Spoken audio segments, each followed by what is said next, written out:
Have you ever said yes to something you didn't want to do just to avoid disappointing someone? Do you pride yourself on being kind, but deep down feel drained, frustrated, or even resentful? Here's the truth. There's a fine line between being kind and being a people pleaser. And if you're not careful, one can steal your happiness while the other elevates your life.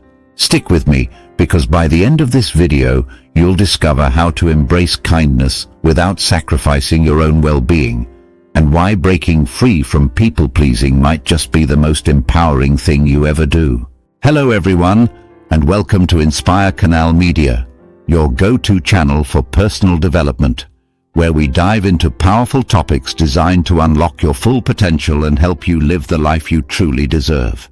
If you're looking to elevate your life, sharpen your skills, or find that extra bit of motivation to brighten your day, you're in the right place.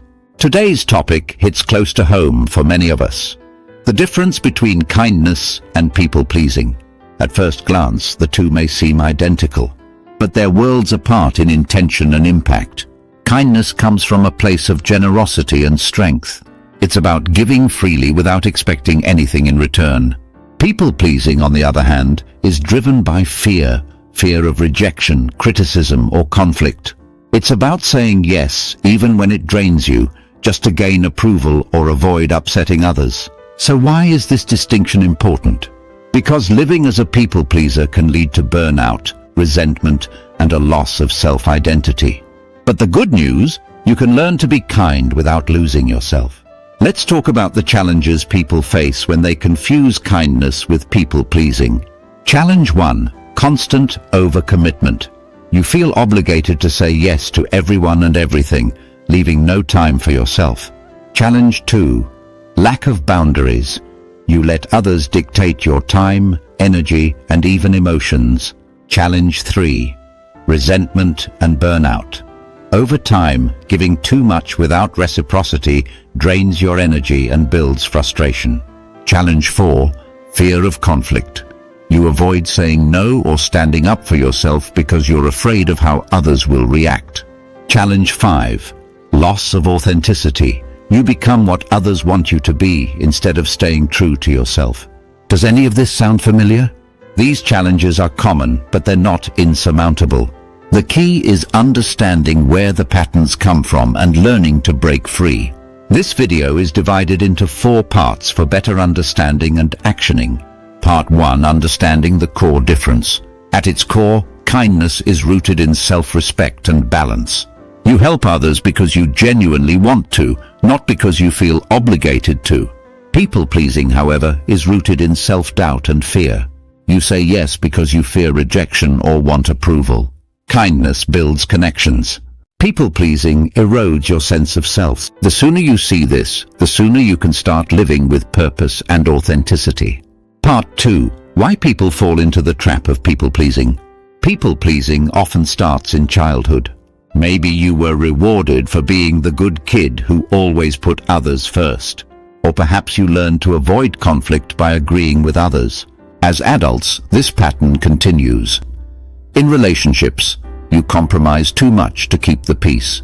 At work, you take on tasks no one else wants because you're afraid of saying no.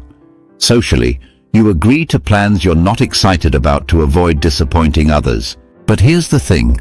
Sacrificing yourself to please others isn't sustainable, and it doesn't lead to genuine happiness.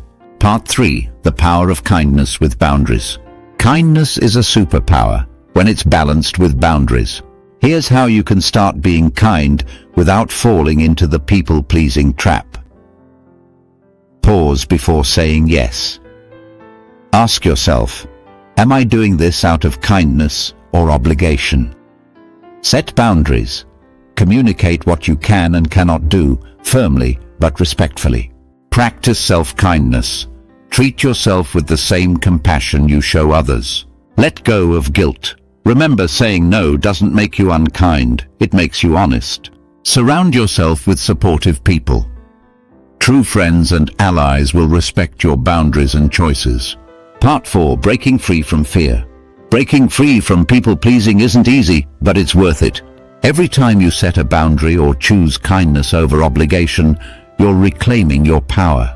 And the more you practice, the more confident you'll become in your ability to navigate relationships authentically. Here's the game changer. Kindness with boundaries is the ultimate form of self-respect. When you honor your own needs and values, you show others how to treat you. You build deeper, more authentic relationships. And most importantly, you become free to live a life that aligns with your true self. Imagine a life where you give from a place of abundance, not exhaustion. Where you're kind because you want to be, not because you're afraid not to be. That's the power of choosing kindness over people-pleasing. Let's recap. 1.